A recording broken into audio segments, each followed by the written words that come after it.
try to maintain your balance as best you can. When you can't, and that's part of the human condition, stop. Do what I did yesterday. I simply pulled the plugs out of. I sometimes picture my infrastructure as like one of these old-fashioned telephone boards where the operator is saying one ringy-dingy, two ringy-dingies, and pulling the cords out. And then I'll just sit there until I know that I'm safe again. I could go out in public. So I'm going to really encourage all of you to monitor what you're doing and how you're doing it, and go forth with this equanimity and this sense of balance and just a little more insight about how you're creating balance or mayhem for another. I had an interesting situation over the weekend. I went to a social gathering. I'm a social being, but I just don't go to many gatherings. I haven't been comfortable in a social gathering probably since they were first introduced to me at the tender age of 5 or 6, when you're now having to go to birthday parties. But I went to this gathering, and actually it was quite lovely. And I was sitting next to a gentleman, and he asked me with great interest, what do I do? And I'm trying to explain in like 3 words or less something so boundless with there's no description for people like myself.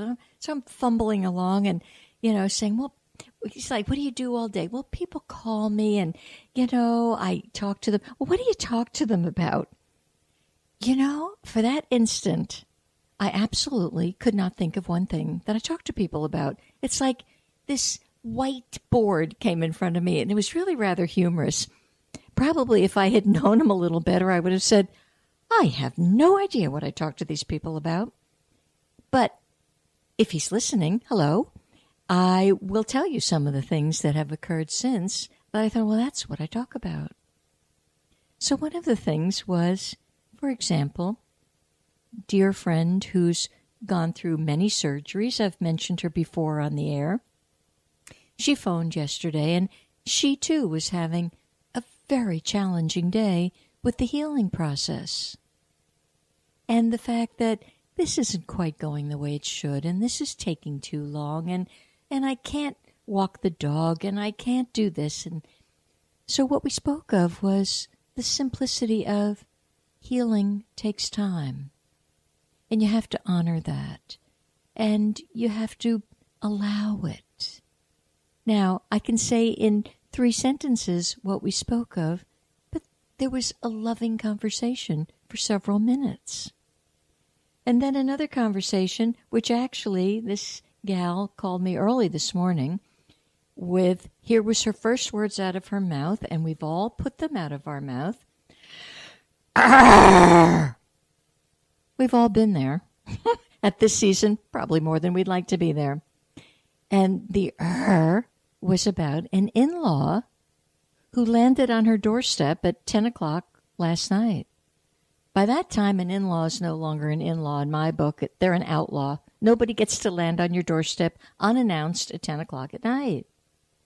So this gal was, what do we do? How do I handle this? And all of a sudden, I realized that I had given years ago such a wonderful remedy for us to forgive one another, because she needed to come pretty promptly to forgiving this mother-in-law. It was a mother-in-law. I'm so careful. But to forgive the mother-in-law, because atrocities have gone on and on and on, year in and year out, with carelessness and thoughtlessness and lack of respect toward the person who's now got the mother-in-law on her doorstep. And so where do you go with that in a conversation? And it dawned on me something I had actually pulled up yesterday in a situation that was as tricky as this, with somebody who's pushed your buttons once too often, and you're out of sorts with it, and you really want to kind of shake them by the shoulders and push them away and say, stop. But it's not appropriate. So yesterday, this ancient chant came in front of my memory, and it's a wonderful chant.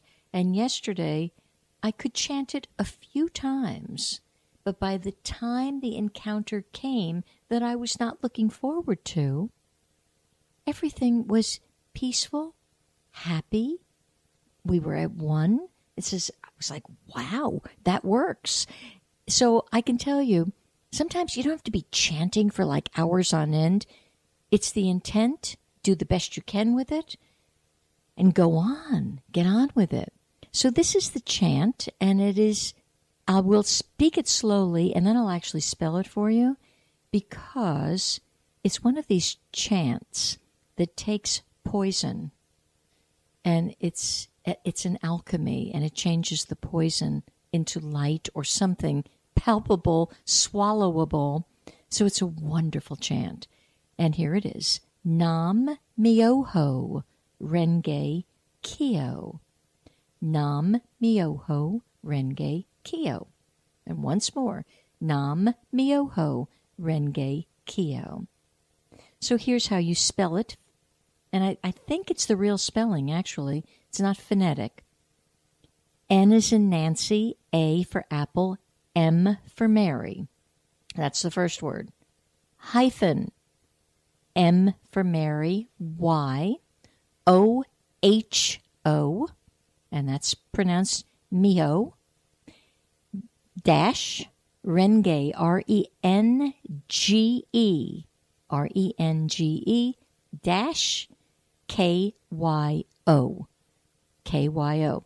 If any of you didn't catch it, well then you either have to call in at 321-806-3159 or email me, purpleportal777@gmail.com, and I will send it to you. But it's pretty darn powerful, and it transforms. Here's what it's laced, if you will, or it's encoded with the capacity to transform any suffering. And I think much of our suffering during this season is going to be from people that have become a little careless, push our buttons the wrong way, and or not so careless, intend to harm you. So it's your job to be an alchemist and change that. You need to get rid of the poison. You don't want to swallow the poison, you don't want to empower the poison, and you don't want to pick it up. So she actually emailed me later in the day, right before I was coming to the studio, and said, why don't you talk about that today? Because I have a sense everybody needs it. And I think she's right. Okay, I do want to remind you, I have a lovely website, and it's become even more lovely over the week since I was here last, because my guardian angel, Jeff, gave me some very wonderful little pointers, which I bravely pointed out then to my web designer. And that darn thing is looking spiffier. It's going to get spiffiest, but it's looking spiffier. So I encourage you to go to higherconsciousness.com, higherconsciousness.com. Reason being, I have on that website my menu of services for things that I'm doing right now.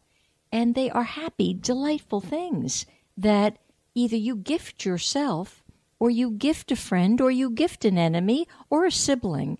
But the angel messages are described on that website, as are other services that I offer. And one particular service that I have this year is because I'm a numerologist.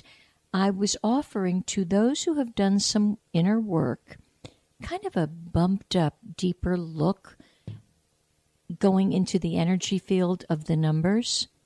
And this gal and I spent some quality time together as she had a consultation on Sunday. And we both thought, we can get through this lickety-split. That'll take about a half hour. No way. The number itself almost peeled apart so I could see its frequency from such a different aspect and perspective that by the end of it, she could hardly talk and was like, whoa, I'm glad we went for an hour. So please look on that website. There's some lovely, lovely gifts for yourself this year. You know, sometimes it's enough of the mani and the pedi and the facial and the, maybe you need a gift for the spirit. What a concept. Maybe you should give a gift for the spirit. Many people give the gift of the angel message to siblings and friends, and it's just lovely because I never know what's going to be said, but all of a sudden something's being said. So happy thoughts right there. I do want to touch on the fact that we are energetically in the Chinese calendar. We're in the water cycle. We are in the rat month, and this is going to trigger fears on the downside. On the upside, it triggers every happy social event you could possibly conjure up. But on the downside, because it's connected with the kidney energy, the emotion that's connected with the kidney chi is fear. So you could have some bone issues at this time, your bone marrow system. See, here's the advantage of an acupuncturist knowing you very well. During this season, the kidney chi can actually be strengthened. Some of the very, very few, but some of the excellent Chinese masters, they won't treat a certain disease out of its season because they don't feel it has as much power. The kidney has to do with the regenerative system, your ability to regenerate things. You can regenerate your nervous system, your digestive system. That's your job. See, I don't understand. I think this is why I don't socialize a lot. I don't see people have time to do that. It's your job to take care of your temple correctly and live in such a way that people benefit from it, that they can stand up a little straighter because you're in their energy field. This cycle of kidney, it is not only is the regenerative system, it's the reproductive system. So here's the cycle where I have a dear gal pal who's, unfortunately, she was raised in the United States, and I say that in this respect. She was fed Gardasil as a teenager, and now she's having a great difficulty getting pregnant.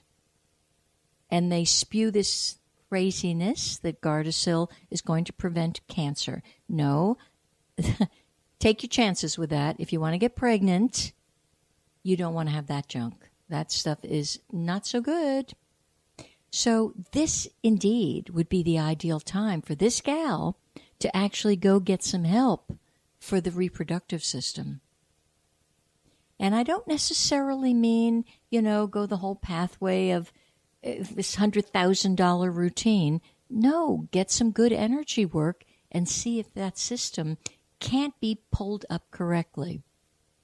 And for those of you gals out there, you know darn well, if you're trying to get pregnant and you can't, well, then the next thing that's going to come in is fear.